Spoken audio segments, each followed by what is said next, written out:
اللہ تعالیٰ کے مبارک اور بابرکت اور خوبصورت ناموں میں ایک نام القیوم ہے۔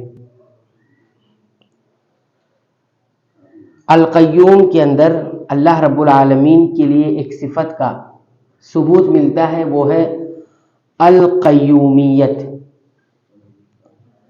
معنی اس کا یہ ہے کہ اللہ رب العالمین قائم بنفسہ، خود سے قائم ہے اور اپنی تمام مخلوق کو قائم کیے ہوئے۔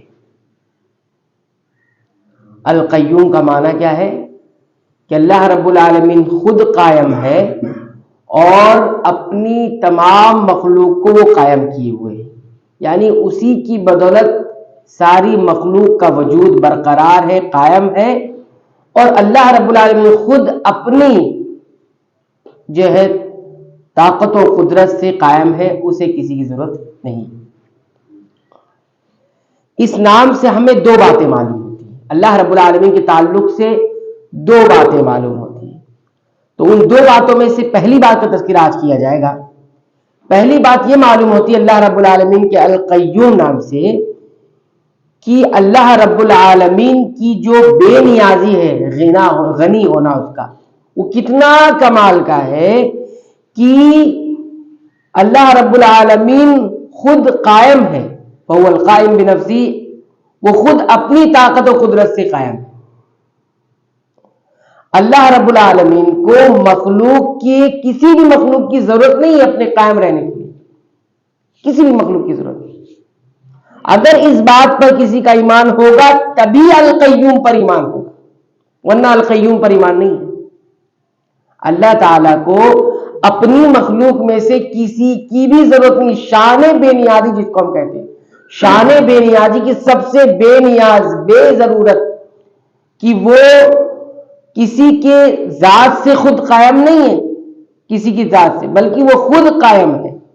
تو اس سے اللہ رب العالمین کی شان بے نیازی کا کمال نظر آتا ہے کہ اللہ رب العالمین کتنا بے نیاز ہے، ضرورت نہیں اسے۔ اس کی شان بے نیازی قرآن حکیم سے سننا چاہتے تو سنیے، سورہ الفاطر اٹھائیے، 15 نمبر کی آیت پڑھیے۔ اللہ تعالیٰ فرماتے ہیں، یا ایھا الناس، اے انسانوں، انتم الفقراء الی اللہ، تم سب اللہ کے محتاج ہو۔ تمام انسانیت کو کہا، انسانوں تم سب کے سب، ساری انسانیت اس کے اندر آ گئی۔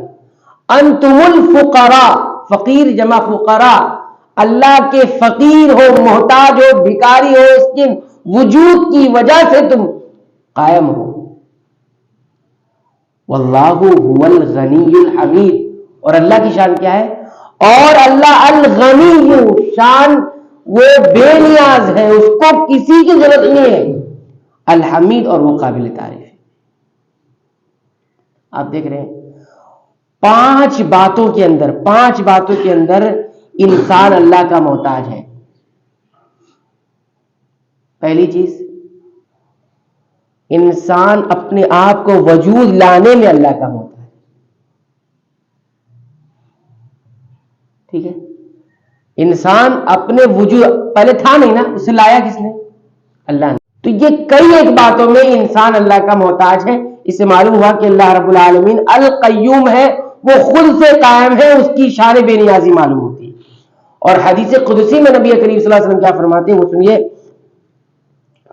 فرماتے ہیں اللہ کے نبی صلی اللہ علیہ وسلم کہ اللہ تعالیٰ کہتا ہے، انکم لن تبلغوا ضری، تم کبھی بھی مجھے نقصان پہنچانے تک نہیں پہنچ سکتے۔ اللہ تعالیٰ کیا کہتے ہیں کہ تم کبھی بھی میرے نقصان تک نہیں پہنچ سکتے کہ چلو ہم اللہ کو نقصان پہنچائے، فتضرونی، اور نقصان پہنچاؤ، ایسا نہیں ہو سکتا کبھی بھی۔ نقصان کس کو نہیں پہنچایا جا سکتا؟ اسی کو نا کہ جس کو آپ کی چلتی نہیں ہو۔ نقصان اسی کو پہنچایا جا سکتا ہے جس پر آپ کی چلتی ہو، جس پر آپ کی چلی نہیں سکتی، جس پر آپ کوئی رکھتے نہیں قدرت، تو کیسے نقصان پہنچائیں گے؟ اور آگے فرماتے وَلَن تَبْلُغُوا نَفْعِي، چلو نقصان نہیں پہنچا سکتے، فائدہ تو پہنچا سکتے اللہ تعالیٰ کو، تو کہا لَن تَبْلُغُوا نَفْعِي، میری نفع کی باتوں تک بھی تم نہیں پہنچ سکتے، فتنفعونی کہ چلو اللہ کو فائدہ پہنچا دیں. کوئی نبی، کوئی ولی، کوئی فرشتہ، کوئی بڑی سی بڑی مخلوق، کوئی چھوٹی سی چھوٹی مخلوق کچھ بھی اللہ کو فائدہ نہیں پہنچا سکتی خدا نہ چاہے تو. یہ ہے اللہ کی شان بے نیاز. اور ساتھ ہی ساتھ